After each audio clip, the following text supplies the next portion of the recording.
pardon. Qu'est-ce que je dois vous pardonner? J'ai eu un coquet, ok, alors vous devez me pardonner. Oh, que t'es tant que vous voulez. Je ne suis pas irrité par votre hoquet, moi.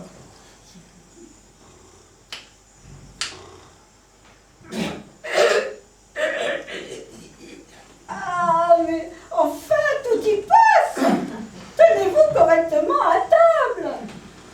Oh, mais qu'est-ce que j'y peux, moi? Si j'ai l'estomac ballonné, ce n'est jamais qu'un peu d'air en trop. Oh, mais laissez échapper votre air où vous voulez, mais pas en ma présence. Souvenez-vous-en à l'avenir.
Vous l'a déjà raconté. Pourquoi, qu'est-ce qu'il veut encore? Rendez-vous compte. Hier, on a vécu un hasard. Moi et Andorre, on marchait hier sur les Champs-Élysées et on parlait comme ça d'un cycliste. Et au moment même qu'on parle du cycliste, on a juste un qui vient par hasard. Oui, et après? Ouais, après. Mais où est-ce qu'il allait deux dans le hasard? Je dis qu'on a parlé comme ça d'un cycliste. Au moment même où on a parlé du cycliste, il y en a juste un qui est venu. Oui, et qu'est-ce qui s'est passé alors avec le cycliste? Qu'est-ce qu'il a fait? Rien, il est passé. Mais où est-ce qu'il allait là-dedans dans le hasard? Et c'est ça le hasard. Mais non, ce n'est pas un hasard avec le cycliste. C'est rien du tout. Absolument rien. Même pas de cycliste? Non, je veux dire, ce n'est pas un hasard qu'un cycliste vienne là sur les Champs-Élysées. Il circule par jour des milliers de cyclistes. Non, il n'en est venu qu'un seul. Je veux dire que presque à chaque mètre, il y a un autre cycliste qui vient. Une fois quand on en parle. Ah, dans ce cas, vous auriez dû parler de toute autre chose. Non, mais on a parlé de rien d'autre. Donc c'est bien. Je veux dire simplement si vous aviez parlé d'un aviateur. On n'a pas. On a parlé d'un cycliste. Je le sais bien. Je veux dire simplement si vous aviez parlé d'un aviateur et qu'au même moment, il en soit venu un de là-haut.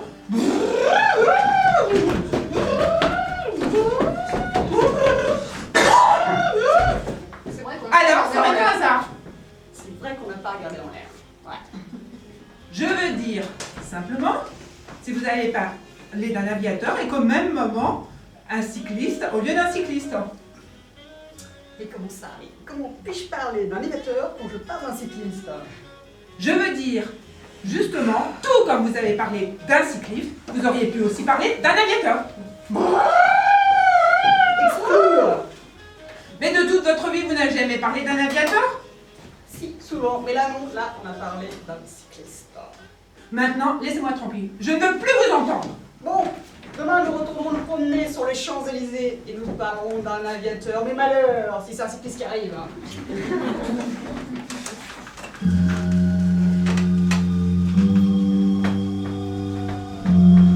Oh, mais allez pas trop vite, quoi.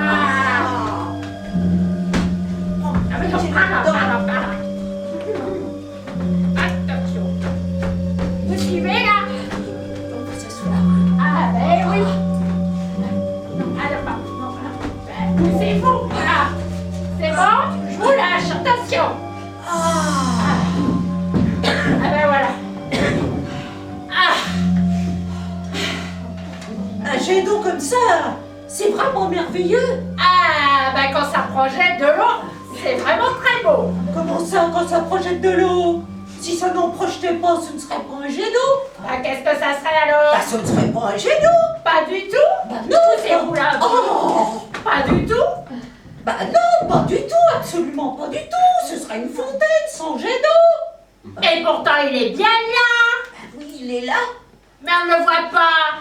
Bah, quand il ne projette pas, non. Et puis on l'entend pas non plus. Quand il projette, si. Parce que l'eau clapote. Ah, il clapote et il projette tout en même temps. Non, le jet d'eau ne clapote pas. L'eau seulement. Sans jet d'eau? Non, avec jet d'eau. Ah! Oh. Est-ce qu'on peut acheter un jet d'eau comme celui-là? Non, non. Eh ben alors, comment notre administration municipale a-t-elle eu ce jet d'eau? Ils l'ont eu en donation. En train de projeter? Mais non! Il a d'abord fallu bétonner le bassin, amener les tuyaux, installer les parterres de fleurs et ensuite mettre un garde-fou tout autour. Ah! Et ça fait combien de temps qu'il existe ce jet d'eau? Mais après, il était terminé. Oh, et ensuite? Eh ben, ensuite, il était terminé. Bravo! Ben, dites-moi donc qu'il était terminé, mais ça fait combien de temps qu'il existe? Depuis 1889, ça fait plus de 100 ans. Oh, alors tous les Parisiens l'ont sans doute déjà vu ce jet Ah d'eau. ben, oui, pour le décor, pour le plaisir de l'œil, Bah, l'œil de qui? bah, des habitants de la ville. Ah! Alors tous les Parisiens l'ont sans doute déjà vu jusqu'à plus fois ce jet d'eau. Ah bah, ce qui est beau, ça peut se voir une fois, 2 fois et même 3 fois. 2 à 3 fois, oui. Mais alors, les Parisiens les plus anciens, ou même ceux qui habitent à la place du Trocadéro, tiens, à la place du Trocadéro, ça vous dit quelque chose? Ah bah oui. Eh ben, ils l'ont sans doute déjà vu jusqu'à plus fois. Mais non, parce que tous les Parisiens, le jet d'eau n'a pas été fait essentiellement pour les Parisiens, mais essentiellement pour les étrangers. Ah non, ce n'est pas vrai. Les étrangers viennent chez nous à Paris pas pour l'eau, mais pour le vin. Ah, ça c'est vrai. Mais aucun étranger ne m'a jamais demandé, dites donc, où est-ce qu'on peut voir un jet d'eau ici? Ah bah oui. Tous m'ont dit, où est-ce qu'il est le grand café? Ah bah oui, ça, personne ne vient à Paris pour boire de l'eau, hein. Et personne n'aurait l'idée de boire l'eau du grand bassin. Ben alors, pourquoi est-ce qu'ils ont mis une clôture en fer autour? Eh ben, pour ne pas qu'on soit mouillé quand on s'approche trop près. Mais alors, en hiver? En hiver, ils ne projettent pas. Mais alors, si un étranger veut voir le jet d'eau en Il hiver? ne le peut pas.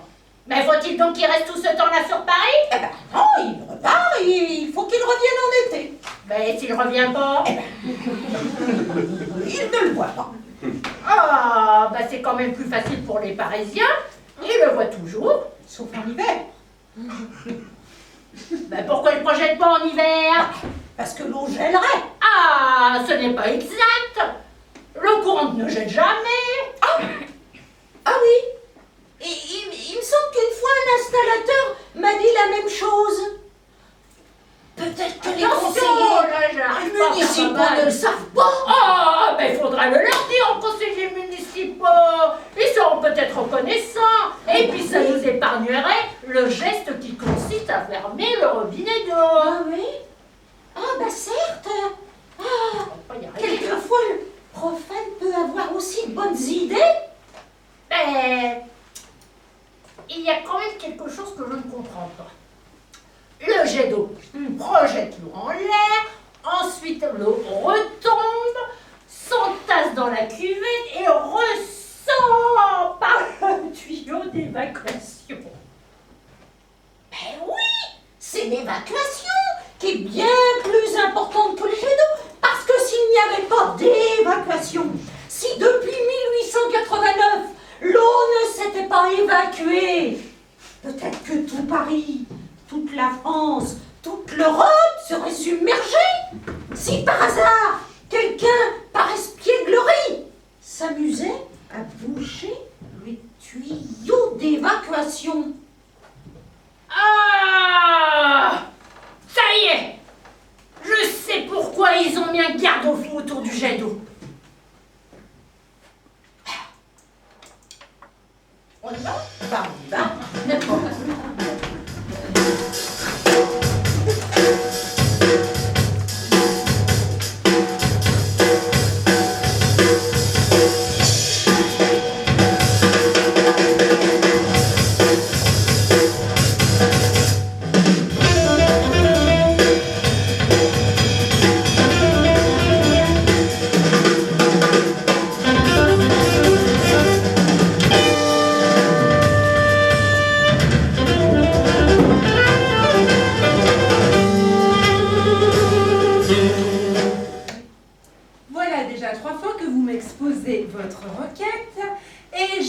pas très clairement ce que vous voulez au juste.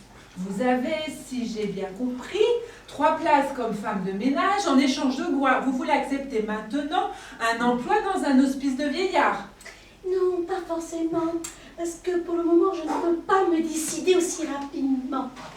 Parce que Madame Lorenz, chez qui je suis depuis bientôt 5 ans, elle dit aussi, si vous ne vous êtes pas encore présenté à l'office du travail, vous pouvez toujours accepter l'emploi. Si toutefois, Madame la substitut, chez qui aussi je suis depuis 5 ans comme femme de ménage, est d'accord. Donc vous voulez, au lieu de 3 places, un emploi dans un hospice. Non, pas forcément, parce que je ne peux pas me décider aussi rapidement, parce que la femme chez qui j'habite, elle dit aussi, un choix comme celui-là est très risqué. Réfléchissez bien. Son mari est déjà un magistrat. Il connaît bien ce genre de questions. Et il dit aussi, si vous pouvez améliorer votre situation, pourquoi pas? Mais alors, qu'est-ce que le magistrat vient faire là? L'office du travail est là pour ça. Mais vous êtes en fonction et vous devez me déclarer un changement d'emploi. Mais je ne comprends pas encore très bien. Vous voulez donner votre congé dans votre place à partir du 1er de ce mois? Non, pas forcément, parce qu'en attendant, j'y suis encore. Mais je préfère encore travailler dans une place que dans 3 places. Mais sacré tonnerre, pas forcément. Alors que vous nous faire ici à l'office du travail.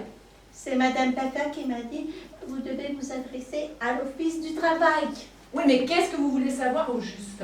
Madame Papa a dit qu'on devait s'adresser à l'office du travail. On avait toujours les renseignements. Mais je peux vous donner un renseignement que si je sais de quoi il s'agit. Or, apparemment, vous n'avez pas l'air de savoir ce que vous désirez. Oui. Et quoi, oui? Ce que je ne sais pas, c'est si je dois donner mon congé. Eh bien, si vous acceptez l'emploi à l'hospice, vous devez donner vos congés dans vos autres places. Vous ne pouvez pas filer comme ça, sans donner votre congé. Ça ne me dit rien de donner mon congé. Parce que si ça se trouve, l'hospice, ce n'est pas ce qu'il me faut. Et une fois que j'aurai accepté l'emploi, que j'aurai donné mon congé, je serai obligée d'accepter l'emploi, que je veuille ou non. Oui, mais vous disiez pourtant tout à l'heure que vous préfériez une place plutôt que 3 emplois. Oui, si c'est une bonne place. D'autre part, je préfère rester là où je suis parce que ce sont des gens très gentils. Et si j'accepte l'emploi, si je donne mon congé, ils vont porter plainte contre moi. Et ça, je n'admets pas.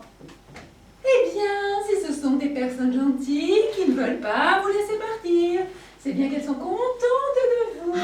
Ah oui, je ne voudrais surtout pas me brouiller avec ces gens-là. Eh bien, restez donc où vous êtes. Oui, mais Madame Pfeffer a dit que je devais bien réfléchir. Parce que, comme mon fiancé, qui va peut-être bientôt m'épouser, il a dit à Madame Falkensen qu'une fois que nous serons mariés, je n'aurai plus du tout besoin de prendre un emploi. Eh bien, parfait, mariez-vous alors. Oui. Me marier? Non. Non, je n'y pense pas. Parce que si ça se trouve, on n'ira pas du tout ensemble. Il faudra quand même que je prenne une place. Et je préfère encore rester toute seule. Eh bien alors, restez seul. Et si vous voulez vous marier, alors il faut aller à l'état civil, à l'autre bureau, pas à l'office du travail. Oui, mais mon fiancé veut se marier à tout prix. Eh bien, parfait alors. Épousez-le à tout prix. Oui, mais de toute façon, je vais me marier. Parce que vaut mieux à chez soi que de trimer chez des étrangers. Chère mademoiselle, venons-en au fait. Nous tombons d'une baniverne dans l'autre. Que voulez-vous au juste? Je suis allée me présenter à l'hospice. Madame la supérieure, elle a dit que du travail, il y en a énormément. Mais je ne recule pas devant le travail. Je peux commencer dès le premier jour. Si j'ai donné mon congé, mais je n'y songe pas. Je ne suis pas tombée sur le crâne. Eh bien, voilà que vous dites à nouveau que vous ne voulez pas aller à l'hospice. Si, mais je ne me laisserai pas mettre un fil à la patte. Mais ça devient de plus en plus difficile de vous suivre, enfin. Madame Pfeffer a dit aussi que l'hospice est municipal. Et quand on y est, on y est. On n'en sort pas si vite que ça. Laissez-vous heureuse quand vous y serez. Moi, que vous soyez dedans ou dehors, ça m'est égal. Dites-moi ce que vous voulez au juste. Je veux le certificat de travail. Quoi? Qu'est-ce que vous voulez comme certificat? Vous voulez dire une attestation? Oui, comme quoi j'ai accepté l'emploi une fois que j'aurai donné mon congé. Vous n'avez qu'à donner votre congé d'abord si vous avez décidé que vous avez l'intention de changer d'emploi. Vous comprenez donc pas ça? Il faut que je fasse ça pour quand? Mais je n'en sais rien, c'est à vous de le savoir. Oh, je ne suis pas sûre de vouloir me décider aussi rapidement. Parce que je ne sais pas si ça convient à mon fiancé. Parce que une fois, si jamais il dit que je dois absolument accepter l'emploi à l'hospice, alors là, je pourrais faire ce que je veux. Maintenant, il est bientôt temps que vous preniez une décision. Parce que finalement, je n'ai pas que ça à faire. Est-ce que je dois dire à Madame Pfeffer que je suis venue à l'office du travail? Mais oui, mais dites-le lui. Je vais réfléchir encore une fois, et puis je reviendrai vous voir. Mais pour l'amour de Dieu, dans ce cas, mieux vaut ne pas y réfléchir.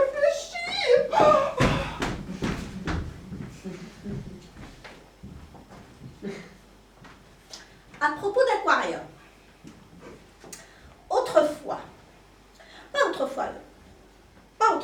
pas une autre fois, mais autrefois, j'habitais dans la rue de Steinling. On ne pourrait pas habiter dans la rue Steinling à cause du tramway qui passe. Donc j'habitais dans les maisons de la rue de Steinling. Mais pas dans toutes les maisons. Dans une seule maison, celle qui est là, coincée comme ça entre les autres. Je ne sais pas si vous la connaissez, cette maison. C'est là que j'habite. Mais pas dans toute la maison. Seulement au premier étage. Celui qui est juste au-dessous du deuxième étage. Et juste en dessous du rez-de-chaussée, au-dessus du rez-de-chaussée. Et là, entre les deux, il y a un escalier. Il y a un escalier qui monte au deuxième étage et qui en redescend aussi. Mais ce n'est pas l'escalier qui monte, c'est nous qui montons.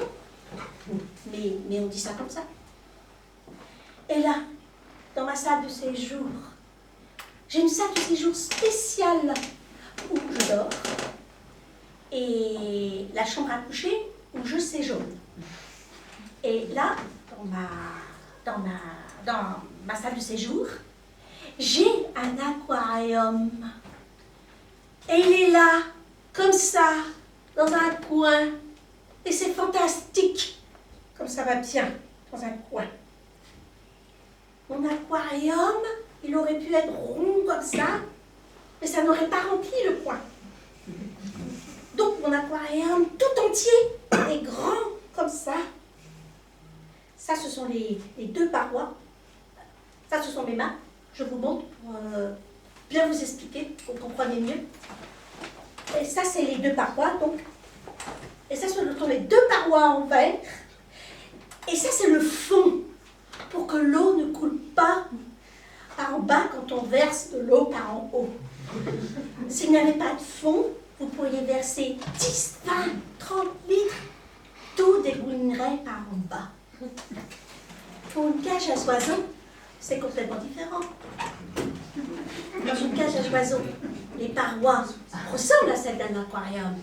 Seulement, pour une cage à oiseaux, les parois, elles ne sont pas en verre, mais en fil de fer.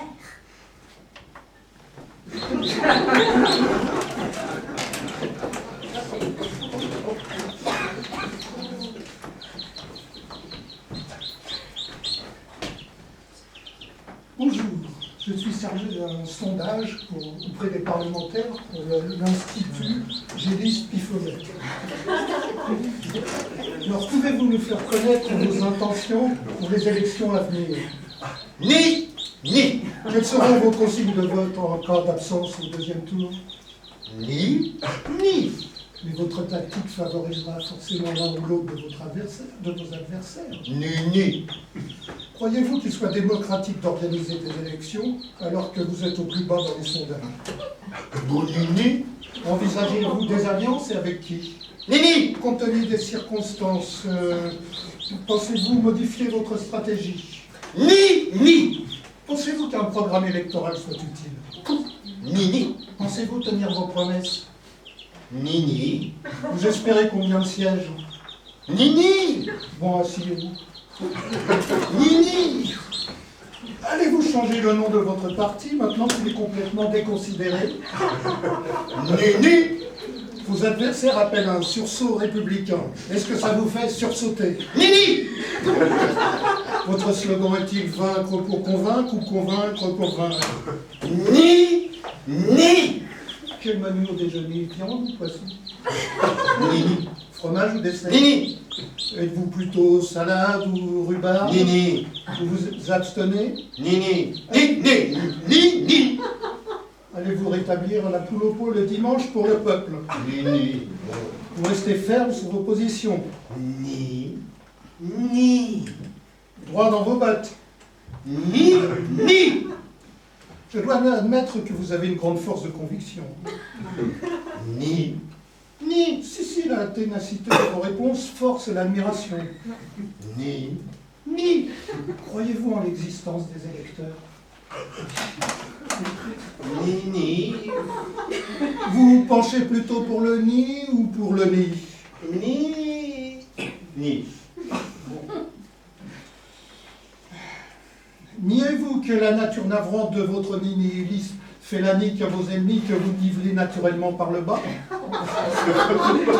Ni. En revanche, votre nid revanchard revalorise et revigore relativement votre rival. Mon Nini. Vous prenez vos responsabilités pour mettre vos adversaires devant les autres? Ni. Êtes-vous responsable ou bien coupable? Nini. Envisagez-vous une triangulaire? Ni. J'ai bien connu Nini autrefois, serait-ce la même? Nini. Voulez-vous être président de la République? Ni. Oui.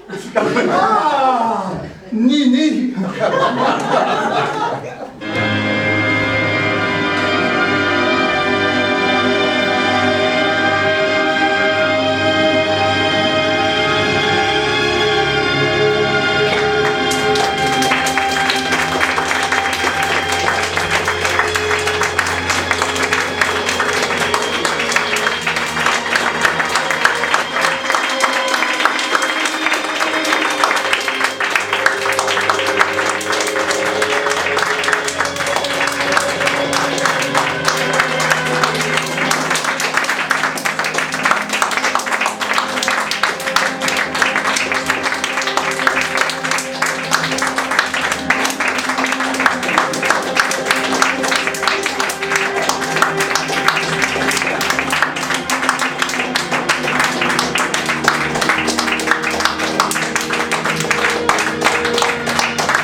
Merci à vous.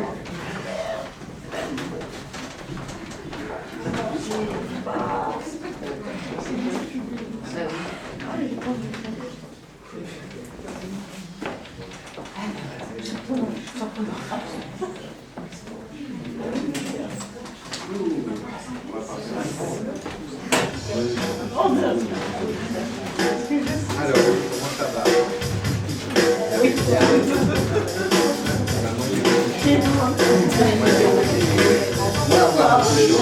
Ça va, je ne pas